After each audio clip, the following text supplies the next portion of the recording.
Ada yang mau disampaikan lagi mungkin Pak Pendeta? Suruh masuk Ustadz Nandar yang mau debat itu. Dengan Pak Yonatan. Si Nandar di mana Nandar? Iya, ini berikut ini. Pak Yonatan, selamat malam.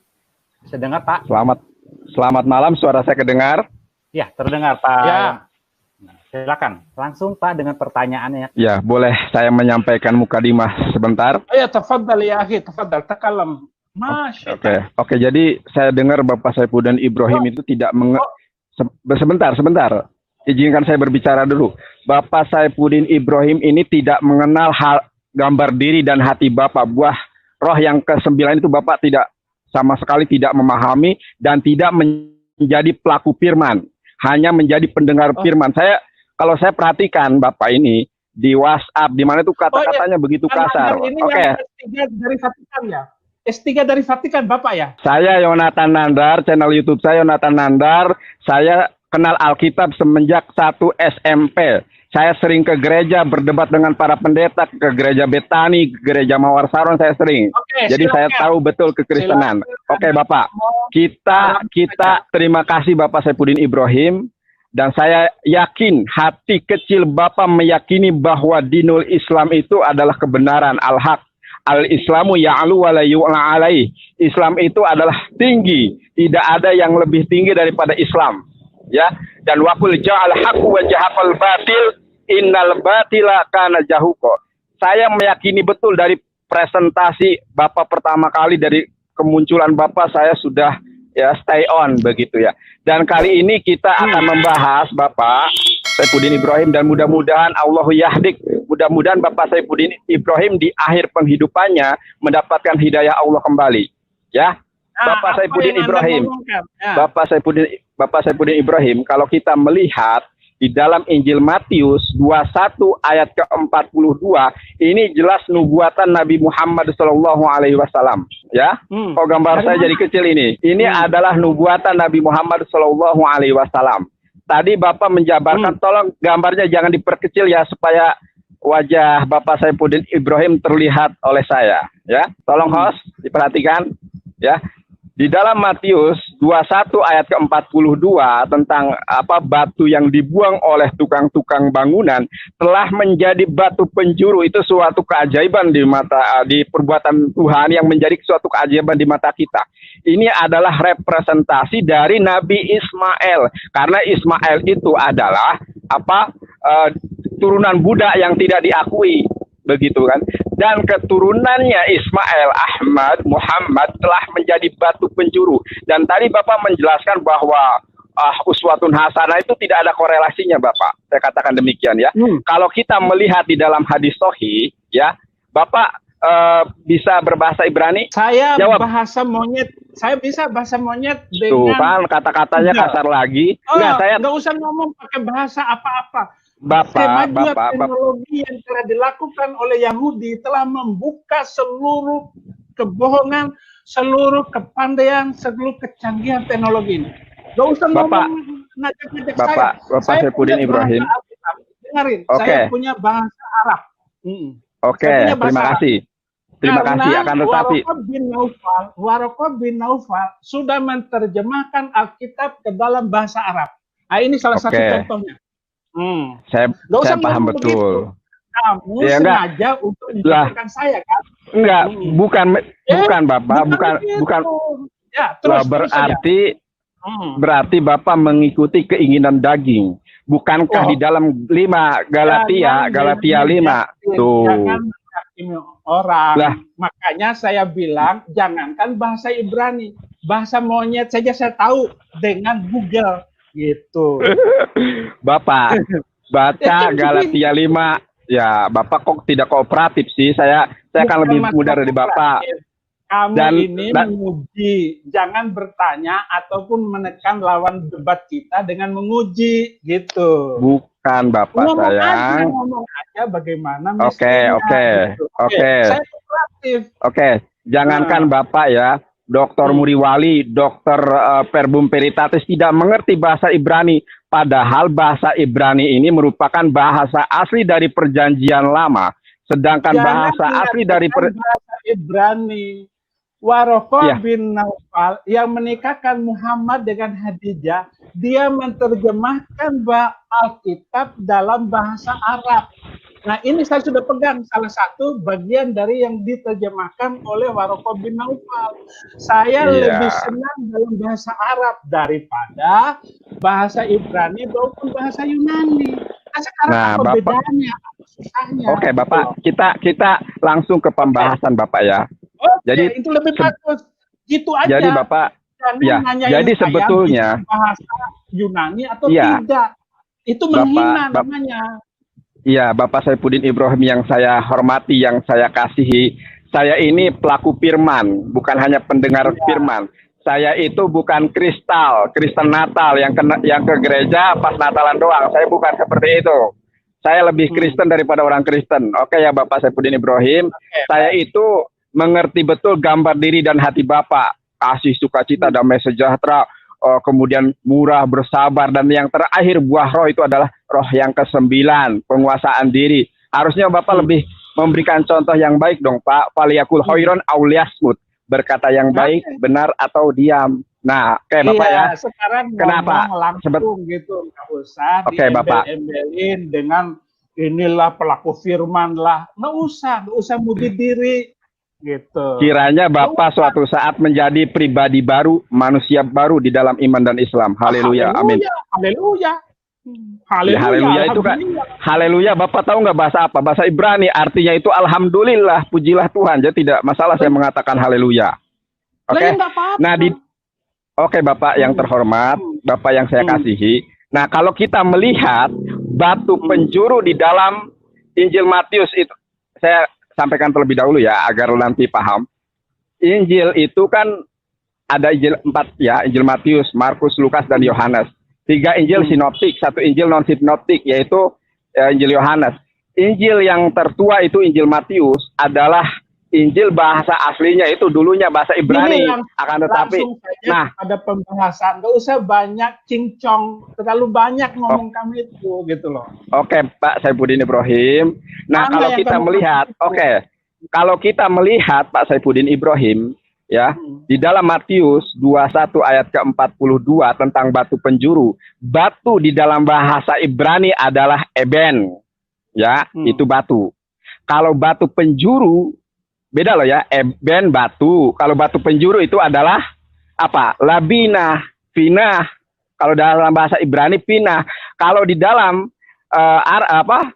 di dalam sebuah hadis bahasa Arab itu labina, begitu. Di dalam sebuah hadis yang sahih, Bapak, di situ dinyatakan ya, ketika Nabi Muhammad SAW memperumpamakan dirinya, aku dengan nabi-nabi sebelumku itu seperti seseorang yang membangun rumah yang sangat elok, rumah yang sangat indah. Kemudian orang mengitari rumah tersebut seraya mengatakan, alangkah indah sekali rumah ini, alangkah indah sekali rumah ini, akan tetapi ada lubang yang kosong.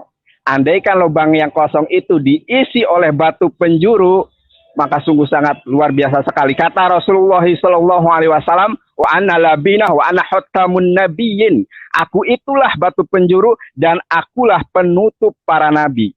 Nah, kalau kita Pak Saifuddin Ibrahim mengeksplorasi lebih jauh tentang Alkitab, di dalam original teks bahasa Ibrani, di dalam bahasa Yunani, maka Masya Allah Nabi Muhammad SAW real saya dapati. Oleh karenanya saya semenjak kecil, semenjak otak saya itu tidak terpengaruh oleh ajaran-ajaran yang lain, saya menemukan kebenaran Islam itu justru dari Alkitab. Ya, saya kecil itu mendekat hidup dan penghidupan saya dengan Alkitab. Jadi batu penjuru itu Nabi Muhammad gitu. Tadi sebagaimana yang saya paparkan. Nah, sekarang untuk sebentar Bapak, untuk mengidentifikasi lebih detail lagi, kita harus membaca Injil Matius 21 ayat ke-43. Jadi ayat ke-42 dan 43 itu saling keterkaitan, tidak bisa dipisahkan. Seperti Bapak Saifuddin Ibrahim dengan saya. Begitu Bapak ya. Nah, di dalam Bapak, di dalam bahasa Ibrani, di dalam bahasa Yunani ya, jadi bahasa asli dari perjanjian baru itu saudara-saudari semuanya adalah bahasa Yunani. Meskipun Isa alaihissalam hidup bukan di Yunani, akan tetapi bahasa asli dari Perjanjian Baru bahasa Yunani, Greek. Oke, ya. Di dalam Matius 21 ayat ke-43 tentang oleh sebab itu kerajaan Allah akan dicabut daripadamu dan akan diberikan kepada suatu bangsa lain yang akan menghasilkan buah kerajaan itu. Nah, jadi Bapak untuk memahami nubuatan ini coba Bapak lihat dari pasal 21 ayat 33 sampai dengan ayat 41. Jadi Yesus itu adalah Nabi Allah, utusan Allah kepada Nabi Israel, ya ke Bani Israel maksud saya, yang diberikan sebuah kelebihan, yaitu ketika mengajar dengan penuh perumpamaan. Bisa dilihat di situ Bapak perumpamaannya. Saking jengkelnya Isa alaihissalam kepada orang-orang Yahudi Israel yang sangat bebal, maka Yesus mengucapkan nubuatan ini, ya. Kerajaan Allah akan batu yang dibuang akan menjadi batu penjuru, karena di dalam perumpamaan itu anak Tuhan, anak Allah katanya itu anak pemilik kebun yaitu Yesus itu dibunuh begitu ya, dan karena dibunuh itu estafet kerajaan Allah atau risalah Islam akan dicabut daripadamu, akan diberikan kepada suatu bangsa lain. Saudara Ishak itu kan Ismail adalah anak yang pertama, Ishak anak yang kedua. Nah, di dalam bahasa Yunani, Beseliato, ya, kai.hesetai, ya, esni. Nah, Bapak, begitu ya. Nah, Bapak paham nggak apa yang saya katakan tadi, bahasa Yunaninya? Beselia, tahu nggak artinya apa? Theokai, hesetai, etni. Begitu kan, Bapak paham nggak ini? Soalnya sangat penting sekali, Bapak, bahasa Yunani. Ya, Beselia. Beselia Theokai hesetai etni. Nah, Bapak paham nggak etni itu apa? Ini sangat penting loh, Pak. Apa itu? Apa? Ya, makanya saya tanya Bapak. Bapak kan gembala sidang. Iya, terusin saya aja. Anggap saya ini orang yang nggak tahu sama sekali gitu loh. Kalau Bapak kan punya berhadapan dengan Ustadz Nandar gitu. Yonatan Nandar, Bapak nama saya jangan dipanggil Nandarnya doang dong. Yonatan Nandar. Ya udahlah, Nandar aja lah. Ya, Bapak di Jakarta ya. Di YouTube itu Nandar S3 dari Vatikan kan? Bukan di Vatikan. Fitnah Bapak tuh kan. Banyak ngaku-ngaku gitu. Allah itu banyak ngaku-ngaku. Bapak saya itu tidak sekolah di Vatikan. Oke, kembali ya Bapak. Oke. Apa yang dimaksud dengan Bapak? Apa yang dimaksud dengan etni di dalam Matius 21 ayat ke-43 tersebut, Bapak? Tolong jelaskan dan Anda mohon kepada pribadi Tuhan yaitu Roh Kudus. Roh Kudus itu kan Anda percaya sebagai penolong, pemberi sukacita, pelepasan dan lain sebagainya. Sekarang saya Anda minta kepada Roh Kudus untuk mengkandaskan saya di dalam perdiskusian kali ini. Kalau memang Roh Kudus itu adalah Roh Tuhan yang Anda anggap bisa memberikan penolongan, tolong Bapak Ibrahim agar bisa menjawab pertanyaan saya ini. Etni itu bahasa Yunani. Dalam bahasa Indonesianya apa? Nah, saya mau jelaskan inti dari persoalan Anda adalah tentang batu penjuru itu adalah Nabi Muhammad. Loh, tadi sudah saya dengar pemaparan Bapak dari awal sampai akhir. Yang saya sekarang inginkan, Bapak Saifuddin Ibrahim yang saya hormati. Karena di dalam Islam itu kan kita harus menghormati orang yang lebih tua daripada kita. Dulu, dengerin dulu. Tadi kamu sudah banyak ngomong. Dengerin saya dulu. Ya, Bapak, orang ini. Ya, silakan Bapak. Kamu sudah saya izinkan masuk loh, Nandar. Terima kasih dengerin Bapak. Memuliakan sekarang. Ya. Baik Bapak, Bapak Gembala. Dari tentang batu penjuru itu hanya ada di dalam istilah Alkitab. Al-Quran dan Al-Hadis tidak memakai kata batu penjuru untuk teladan, untuk contoh, untuk idol, untuk idola kita. Bukan itu. Tetapi batu penjuru hanya dipakai oleh Alkitab dan di dalam bahasa Ibrani. Gitu. Nah, Hajarul Zawiyah, yaitu batu penjuru. Nah, batu penjuru itu tidak diarahkan kemana-mana. Efesus 2 ayat 20.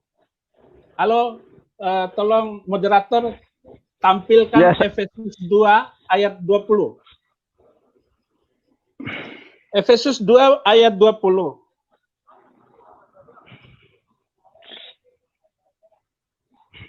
Ya, Efesus 2 ayat 20. Bunitum ala asasir rusuli wal anbiya wa hajalu zawiyah wal masihu yasu'u nafsu. Gitu. Arabnya lebih jelas daripada bahasa yang kamu pakai. Yang dibangun di atas dasar para rasul dan para nabi-nabi dengan Kristus Yesus sebagai batu penjuru. Di dalam bahasa Arabnya, huwal masihu yasu'u nafsu.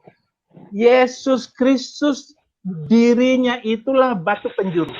Jadi jangan dibawa ke tempat lain. Di Efesus 2 ayat 20, batu penjuru itu Yesus, bukan yang lain. Saudaraku Nandar, saudara Yonatan Nandar, biar puas saya sebut nama Anda. Ya, terima kasih Bapak. Jadi nanti dulu, jangan dipotong dulu. Kamu suka ngomong omongan orang. Enggak, orang terlebih tua. Saya Bapak, saya dengarkan, Pak. Sudah dengar debat kamu suka motong orang. Dan kamu sudah potong-potong YouTube saya. Bagus kamu, otakmu culas. Gitu. Culas sekali. Mengikuti keinginan daging. Galatia 5 ayat 19. Bapak mengikuti keinginan daging. Kemudian kisah Rasul 4 ayat 11. Bahwa Yesus itulah batu penjuru. Ya. Yesus itulah batu penjuru. Bahwa Yesus itulah batu penjuru. Ya. Yesus itulah batu penjuru. Kisah Rasul 4 ayat 11. 4 ayat 11 demikian. Hadza huwa al-hadarul ladzi rafadatumu ayyuhal bannaun fasara ru'saz zawiyah. Fasara ru'saz zawiyah. Ru'saz zawiyah, saya pakai Alkitab berbahasa Arab. Di mana Alkitab berbahasa Arab itu pertama kali yang menerjemahkan dalam bahasa Arab adalah Waraqah bin Naufal, yaitu pamannya Khadijah. Itu sebabnya saya pakai bahasa Arab, karena lebih bagus bahasanya. Saya senang dengan bahasa Arab karena bahasa yang luar biasa adalah bahasa Arab. Saya tidak memakai bahasa-bahasa itu, gitu. Nah, demikian, Yesus adalah batu yang dibuang oleh tukang-tukang bangunan, yaitu kamu sendiri. Namun ia telah menjadi batu penjuru. Nah, dengar itu baik-baik, Nandar. Gitu. Ayat 12-nya, la hulosa illa biyasu. Tidak ada keselamatan tanpa Yesus. Jadi keselamatan hanya dalam Yesus. Dan tidak dalam terjemahan Indonesia kurang bagus. Dan tidak ada keselamatan di dalam siapapun lainnya, karena tidak ada nama lain di bawah langit diberikan di antara manusia yang oleh nama itu kita dapat diselamatkan. Ini terjemahan yang tidak bagus, tapi bahasa Arab adalah bahasa yang luar biasa. La hulosa illa biyasu. Fama min asmin akhor tahtas sama. Wahaballahu linnasi nukaddiru bihi nahluso. Nahluso. Ini bahasa yang luar biasa, Nandar. Jadi jangan saya dipaksa untuk mengikuti bahasa Yunani maupun bahasa Ibrani. Nah, bahasa Arab adalah bahasa terbaik di muka bumi untuk menjelaskan isi hati. Maka terjemahan Alkitab di dalam bahasa Arab itu lebih saya sukai daripada bahasa Indonesia sendiri. Jadi kalau saya kesulitan untuk mengerti bahasa Indonesia, Alkitab bahasa Indonesia, saya lari kepada Alkitab bahasa Arab. Saya lari ke sini untuk mengungkapkan makna terdalam dari Alkitab. Jadi kalau kamu mengatakan bahwa batu penjuru itu adalah Nabi Muhammad, kamu telah salah melangkah. Kamu masuk Islam, itu kamu terkutuk oleh Al-Quran sendiri. Al-Ma'idah 47, wal yahkum ahlal injil bima anzalallahu fi wa man lam yahkum bima anzalallah fa ulaika humul fasiqun. Hendaklah pengikut Injil memutuskan perkara berdasarkan Injil. Barang siapa yang tidak memutuskan perkara berdasarkan Injil, maka mereka adalah orang-orang fasik. Jadi orang Kristen yang masuk Islam terkutuk oleh Al-Quran sendiri. Jadi orang Kristen yang masuk Islam terkutuk oleh Al-Quran sendiri. Terkutuk. Itu kamu akan tahu bagaimana kutukan Tuhan Allah Subhanahu wa Ta'ala atas orang Kristen yang masuk Islam. Quran yang ngomong, bukan saya. Udah, saya ya, Pak. Oke. Oke, jangan kamu mengajak saya balik lagi. Salah kamu. Oke, sekarang tidak masalah, Pak. Apa? Ya, terima kamu kasih udah, Bapak. Apa dengan batu penjuru itu? Kamu sudah salah, sudah masuk dalam perangkapmu sendiri. Kamu sudah salah, sudah masuk dalam perangkapmu sendiri. Kamu sudah salah, sudah masuk dalam perangkapmu sendiri. Oke, saya ucapkan terima kasih atas kejujuran Bapak Gembala Sidang. Kiranya Tuhan melawat dan menjamah pribadinya, karena pada malam ini Bapak Gembala Sidang tidak dibimbing oleh Roh Kudus yang dianggap sebagai pribadi yang dapat menolong. Akan tetapi pribadi Roh Kudus tidak mampu mengkandaskan saya di dalam perdiskusian kita malam ini. Justru Roh Kudus yang Anda maksud itu adalah Ahmad sebenarnya. Ya, Bapak Saifuddin Ibrahim, saya ucapkan saya mengapresiasi Bapak yang setinggi-tingginya. Karena tadi Bapak mengatakan tidak ada bahasa yang lebih bagus, lebih baik daripada bahasa Arab. Sebagaimana firman Tuhan di dalam surat Al-Baqarah ayat ke-23, wa in kuntum fi raibin mimma nazzalna ala abdina fa'tu bi suratin min misli wa suhada'akum min dunillahi in kuntum shadiqin. Seandainya kalian ragu terhadap Al-Qur'an yang aku turunkan kepada hambaku Muhammad, buatlah 3 ayat saja semisal Al-Quran. Minta tolong kepada Beelzebul, minta tolong kepada Lucifer. Saling bahu-membahulah kalian untuk membuat 3 ayat. 3 ayat itu paling pendek di dalam surat Al-Quran. Sampai detik ini tidak ada yang sanggup membuat semisal Al-Quran. Oleh karenanya dengan jujur Bapak tadi mengatakan hanya bahasa Arablah bahasa terbaik di muka bumi ini. Dengan kejujuran ini Bapak tolong merenung. Bapak, bahasa Arab. Jangan mengalihkan masalah batu penjuru dengan Al-Quran. Jangan. Nah, Bapak tadi mengatakan bahwa bahasa Arab bahwa batu penjuru itu adalah Muhammad. Saya bilang batu penjuru itu bukan Muhammad, Yesus Kristus. Kenapa kamu lari ke masalah lain? Lah, begini, Bapak tadi mengatakan kan bahasa Arab adalah bahasa terbaik di dunia ini, di muka bumi ini. Inilah kenapa batu penjuru yaitu Nabi Muhammad SAW datang dari Arab agar menjaga autentisitas kitab suci, Bapak. Itu yang tidak bisa dinafikan. Lah, tadi Bapak mengatakan sendiri bahwa bahasa terbaik di muka bumi ini, bahasa yang mudah dipahami dan lain sebagainya adalah bahasa Arab. Oleh karenanya, Yeshua HaMashiach menubuatkan Ahmad sang Periklitos, Los Periklitos Dinomisu. Periklitos atau Paraklitos sepadan dengan Ahmad. Di dalam Injil Yohanes pasal 14 ayat ke-16, Yesus mengatakan Los Periklitos Dinomisu. Aku meminta kepada Bapak Ahmad. Ustadz Nandar.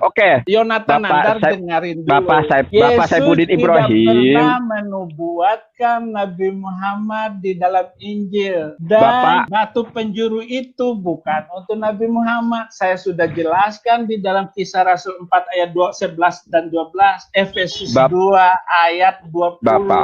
Kenapa kamu ngomongnya ngelantur kemana-mana? Bapak Saifuddin Ibrahim, tolong dong kooperatif. Bapak dari bukan tadi masalah kooperatif.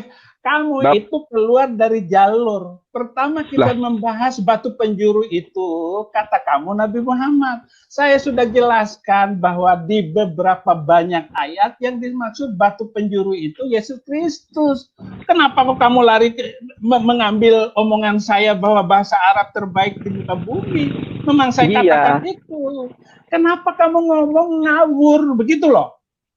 Bapak Saifuddin Ibrahim, jaga attitude-nya. Ini dilihat oleh seluruh dunia, mewakili representasi dari Bapak sendiri. Melihat siapa yang ngelantur, apakah Nandar, apakah saya. Lah, saya dari hanya awal ingin pembicaraan, batu penjuru itu bukan Nabi Muhammad, tetapi Yesus Kristus. Berdasarkan ayatnya ini. Oke.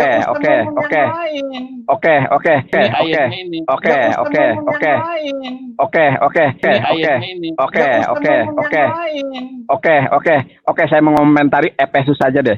Bapak kan ahlul Quran. Bapak kan ahlul hadis. Bapak kan ahlul Quran. Bapak kan ahlul hadis, ya. Syarat wajib, syarat hadis sahih itu apa saja sih, Pak? Oh, lain cerita. Kamu menguji saya lagi, sama dengan bukan menguji. Bisa bahasa Yunani atau enggak gitu. Ini saudara-saudari sekalian, Bapak Saifuddin Ibrahim ternyata bukan ahlul hadis, bukan ahlul Quran. Terbukti saudara. Oke, Bapak. Oke, terserah kamu Oke. mau mengatakan monyet, terserah. Saya tidak akan terganggu, Nandar, gitu loh. Bapak, oke, saya mengatakan Efesus aja deh. Efesus itu Bapak adalah perkataan tulisannya siapa Bapak? Bapak harus objektif. Surat dari Paulus kepada jemaat di Efesus. Paulus yang lebih dekat zamannya dengan Yesus, dan Paulus itu sendiri telah mendapat perintah dari Yesus untuk menjadi rasulnya, utusannya. Bapak, di dalam ya kisah KSP, kisah para rasul, kesaksian Paulus itu berkontradiksi. Pasal 22 ayat 9 itu ya, ketika dia memberikan kesaksian tentang keimanannya saja, dia itu dikatakan melihat Yesus. Di ayat lain cuma mendengar, akan tetapi tidak melihat rupanya. Dan kalau kita melihat ya, track record Paulus ini kan dia itu membantai murid Yesus, ya, memusuhi dan lain sebagainya. Inilah sebelum bertobat, Paulus itu jahat, pembunuh, penista. Tetapi setelah bertobat, Paulus tidak pernah membunuh, tidak pernah menghina, tidak pernah membunuh, tidak pernah berperang, tidak pernah bawa pedang. Bapak, ya bawa pedang. Kata Yesus, aku nanti nggak melebar kemana-mana ya. Ini aja, ya. Paulus itu kalau di dalam hadis sahih itu kan harus sikoh. Mungkin sekarang Bapak udah paham, sikoh itu apa Bapak? Harus body, tidak ada syak, tidak ada. Saya nggak tahu itu. Masya Allah. Saya sikoh. Tuh kan, ya.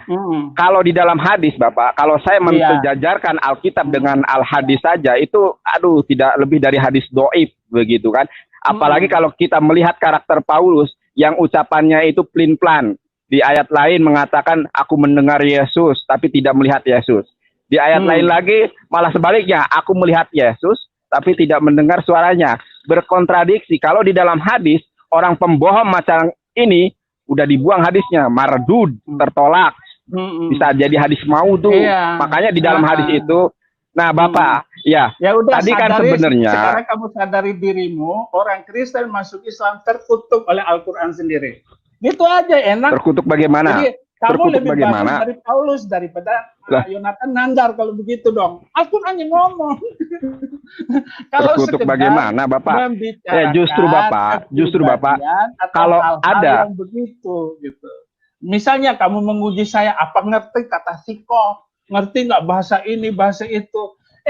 Ungkapkan apa yang kamu maksud. Udah selesai. Jangan seolah-olah menutup diri apa yang saya katakan bahwa batu penjuru bukan Muhammad. Sekarang kamu lari kemana-mana, lari ke Paulus, lari ke sana kemari. Kita kembali ke pertanyaan saya. Beseli atau teokai, ya, dot hesetai etni. Etni itu bahasa Yunani.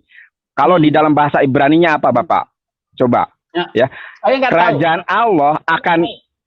Allah akan dicabut daripadamu dan akan diberikan kepada etni.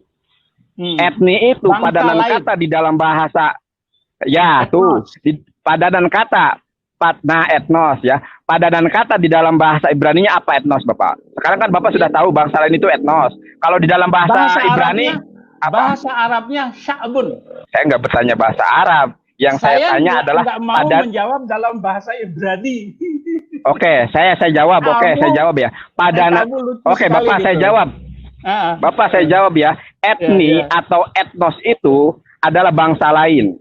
Kalau di dalam perspektif bahasa Ibrani di dalam Perjanjian Lama itu adalah goyim. Goyim itu dimaksudkan untuk orang-orang di luar orang Yahudi. Nah, dari sini sudah jelas dari ayat 42 sampai 43 dinyatakan kerajaan Allah dari mulai ayat 42 tadi sudah saya jelaskan akan dicabut daripadamu dari bangsa Yahudi kepada bangsa lain yang bukan dari orang Yahudi, yaitu bangsa Ismail. Karena kita tahu Apinu Abraham, bapak kita Abraham, bapak segala bangsa, itu kan mempunyai anak dua, yaitu Ismail. Yang pertama anak perjanjian yang dikorbankan itu. Yang kedua adalah Yishak, Bapak. ya. Nah, ya dari Yesak punya anak Yakub, Esau, dari Esau ya, dari Yakub ini punya anak 12 Bani Israel. Karena orang Israel itu membangkang, tidak taat hukum Taurat dan lain sebagainya. Bahkan Isa alaihissalam tidak dipercaya sebagai nabi oleh bangsa Israel. Malah ada konspirasi antara Romawi dan Yahudi untuk membunuh Nabi Isa. Oleh karenanya di dalam Matius 21 ayat ke-33 sampai dengan 41, Yesus membuat perumpamaan bahwa anak pemilik kebun akan dibunuh dan kerajaan Allah akan dicabut. Ya kan, karena Yesusnya telah dibunuh, meskipun dalam perspektif kalau kita mengeksplorasi Alkitab yang dibunuh itu bukan Yesus, ya. Akan tetapi saya tidak berbicara itu. Kerajaan Allah akan dicabut daripadamu dan akan diberikan kepada etnos atau goyim, bangsa lain. Tidak mungkin bangsa lain itu adalah Yesus sendiri, itu yang pertama. Dan tidak mungkin nubuatan ini tidak tergenapi kecuali digenapi oleh bangsa Arab. Karena kalau kita melihat ayat ini tidak... Sudah, kamu kebanyakan ngomong, ngelantur kemana-mana, kamu sudah berbicara tentang Ismail dan Ishak. Kamu harus kembali dulu kepada kitab Kejadian. Siapakah yang diberikan perjanjian kekal itu? Bukan kepada Ismail, Nandar. Kejadian 17 ayat 19. Tetapi Allah berfirman, tidak, malaikat istrimu Saralah yang akan melahirkan anak laki-laki bagimu, dan engkau akan menamai dia Ishak. Dan aku akan mengadakan perjanjianku dengan dia menjadi perjanjian yang kekal untuk keturunannya. Jadi tidak akan diberikan kepada bangsa manapun. Walaupun Yesus mengatakan seperti itu, tetapi kerajaan Allah itu akan diterima siapa saja yang menerima Yesus Kristus sebagai Tuhan dan Juru Selamat. Orang yang menolak, menyimpang, meninggalkan Yesus Kristus akan celaka, tidak bisa hidup kekal selama-lamanya. Jadi bukan kerajaan di dunia ini, Bung. Nandar. Pantas saja kamu murtad. Tak pantas aja kamu mu'alaf gitu, karena kamu nggak bisa membaca baik Alkitab. Ngaku pelaku firman, tetapi kamu meninggalkan Yesus. Apa artinya, saudara Nandar? Bapak, masa batu penjuru dibilang? Bapak, terima kasih Bapak. Saya rasa begini. Halo Bapak, tolong Bapak. Itu moderator, ini orang nggak bisa diajak. Ya, saya mau mengucapkan saya mau pamit. Saya mau pamit Bapak. Saya mau mengucapkan terima kasih dulu kepada Bapak ya. Dan teman-teman yang murtadin dari seluruh Indonesia, saya tunggu live streaming di channel saya pukul ya. Oke, ya, baik. Ngomong kemana-mana. Baik, terima kasih. Selanjutnya. Ada pertanyaan lagi selanjutnya. Oke, jadi mungkin sekian videonya teman-teman. Sampai jumpa di video kita selanjutnya. Tuhan Yesus memberkati kita semua. Pemskoy.